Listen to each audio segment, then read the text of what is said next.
इमरान खान साहब की cipher case के अंदर जमानत की दरख्वास्त के लिए सुप्रीम कोर्ट से रजू कर लिया गया था, आपको पता है। इसी तरह साइफर केस के अंदर ही जिस तरह से फ़र्द जुर्म लगाने की कार्रवाई की गई, उस सारी कार्रवाई को सुप्रीम कोर्ट में चैलेंज कर दिया गया है। जिस तरह से कॉपियाँ तकसीम की गई, जिस तरह से आपको पता है कि टाइम पीरियड पूरा ही नहीं किया गया, 7 दिन टाइम होता है कॉपियाँ तकसीम करने के बाद फ़र्द जुर्म लगाने तक, वो भी मुकम्मल नहीं किया गया। और बड़ी जल्दी में एक ऑर्डर आया था कि अगली डेट के ऊपर तसव्वुर कर दिया जाएगा कि इन्होंने साइन कर दिए हैं। हालांकि उस वक्त कॉपियाँ वसूल नहीं की थी, लेकिन अदालत ने ऑर्डर के अंदर लिखा कि इन्होंने कॉपियाँ ले ली हैं, लिहाजा ये तसव्वुर किया जाएगा कि अगली डेट के ऊपर कि इन्होंने साइन भी कर दिए हैं। तो उस कार्रवाई को सुप्रीम कोर्ट में चैलेंज कर दिया गया है। दूसरे नंबर पर आज एक दरख्वास्त थी लगी हुई। इसका थोड़ा सा बैकग्राउंड ये है कि खान साहब से उनके बेटों की फ़ोन पर बात करने के हवाले से दरख्वास्त दी गई थी, जो कि इजाज़त नहीं दी गई सुप्रीटेंडेंट जेल की तरफ से, क्योंकि अदालत ने वाज़ेह हुक्म दिया। तो जब इजाज़त नहीं दी गई तो उसके ऊपर तौहीन अदालत की दरख्वास्त दायर कर दी गई। तौहीन अदालत की दरख्वास्त दायर हुई तो आज रिपोर्ट जमा करवाई गई है जेल अथॉरिटीज़ की तरफ से। वो कहते हैं जी कि ऑफिशियल सीक्रेट एक्ट के तहत जो मुलज़म होते हैं उनकी बात नहीं करवाई जा सकती। और दूसरा वो कहते हैं जी कि जनाब जेल मैनुअल के मुताबिक व्हाट्सएप कॉल जो है वो अलाउ नहीं है। तो दूसरे जो कैदी हैं उनको फिर किस तरह से अलाउ है। और ये भी बता दें कि 1978 का ये जेल मैनुअल है, तो उस वक्त तो व्हाट्सएप था ही नहीं। तो ये एक महज जो है वो बहाने बनाना कि उनकी बात जो है इस लॉ के तहत नहीं करवाई जा सकती, ये बुनियादी इंसानी हकूक़ की वाज़ेह तौर पर, आपको आइन की वाज़ेह तौर पर खिलाफ वर्जी नज़र आ रही है। नंबर टू जी कि कल साइफर केस की जो समाअत थी जेल के अंदर, उसमें जेल के अंदर ये बकाया तौर पर ये कहा गया कि हमें जो मैनुअल है साइफर जैसे जाता है फॉरेन ऑफिस से पीएम ऑफिस में, उस मैनुअल की कॉपी जो है वो दे दी जाए।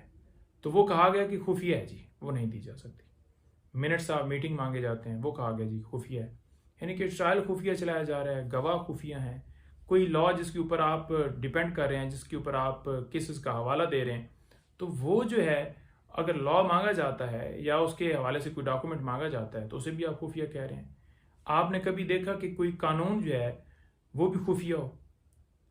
तो जिन डॉक्यूमेंट्स के ऊपर आपका केस है, आप अगर उस फरीक दूसरे को नहीं देंगे तो वो कैसे अपने केस को प्रोसीड कर सकेगा। तो लिहाजा ये मामला भी आपके सामने है कि किस तरह से वहाँ पर कार्रवाई चलाई जा रही है, तेज़ी से चलाई जा रही है, जिस तरह से उजले से चलाई जा रही है, वो सारा आप सबके सामने है। दूसरी तरफ वही केसेस अगर दूसरे लोगों के हों तो उसके अंदर भी आपके सामने कार्रवाई है और ये भी सामने है। तोशा खाना केस के अंदर खान साहब को जो सज़ा हुई थी, उसमें सस्पेंशन फाइल हुई थी, सज़ा तो सस्पेंड होगी लेकिन कन्विक्शन बाकी थी। वो मेन अपील का लगी हुई थी और उसमें प्रोसिक्यूटर साहब भी नहीं है जी। आप देख लें कि प्रोसिक्यूटर साहब, अगर नवाज शरीफ साहब का मुकदमा हो तो वो बिन बुलाए जो हैं वो खुद ही पहुंच जाते हैं और 420 सेकंड के अंदर बेल हो जाती है। यहाँ पर प्रोसिक्यूटर जो हैं वो अवेलेबल नहीं है जी। तोशा खाना केस, अलकादर ट्रस्ट केस जो कि नैब के अंदर चल रहा है, उसमें खान साहब की रिविजन्स के हवाले से दरख्वास्त दी गई थी कि जो जमानतें खान साहब की खारिज हुई हैं उनको बहाल किया जाए। अच्छा, उसमें क्या हुआ? उसमें ये हुआ जी कि हमारी तरफ से हम तो पूरा पेश हुए, लेकिन वो कहते थे जनाब के जो इस वक्त का जो करंट यानी कि लॉ है, नैब ऑर्डिनेंस है, उसके मुताबिक जो है लिमिटेशन जो है वो बड़ा अहम मामला है और इन्होंने टाइम के अंदर जो है अदालत से रजू नहीं किया।